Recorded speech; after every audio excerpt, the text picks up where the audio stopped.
and having a regular pharmacist for the reason of things like, you're diabetic and suddenly you've been put on blood pressure medication. And if you just go randomly Polypharmacy to is a one. serious problem. Oh yeah. Yeah. Polypharmacy is a serious problem, especially in Ontario, because we don't have a system to track where you've filled something unless it is a narcotic. Then it Okay. goes through a Health Canada, a federal program. It's called NMS, Narcotic Monitoring System.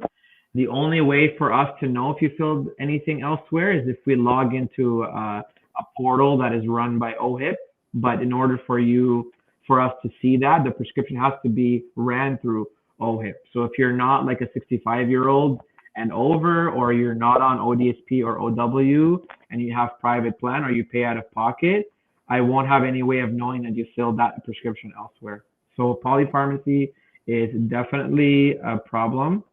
And the process of like transferring pharmacies is also a serious problem. There are a lot of pharmacies, unfortunately, that have gamed the system, and they pay patients off to transfer, or they'll offer them like illegal perks or a front store discount. So you're not allowed to do any of this stuff to gain business.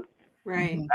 And it's sad too, because as like an independent business owner, we work tirelessly to make the patients happy.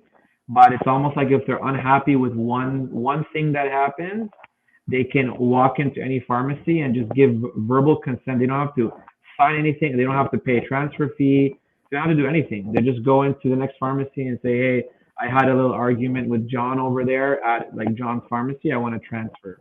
And then all of that hard work and all that goodwill that you thought you had is gone out the window. So it's definitely like a loyalty issue, but it's a Yeah. product of the system. I think it's too easy to transfer pharmacies in Ontario. And if you look at it, if you're trying to transfer like dentist or doctor offices, that is hard. They're allowed to charge like transfer fees for transferring the files over. But in Mm-hmm. pharmacy, we're not allowed to do any of that stuff. And oddly enough, like even if you've had patients for years and years and years, and if you didn't do anything wrong or they got a delivery a couple of minutes like, later than they're used to, you'll see there's extremely little kind of room there to Right.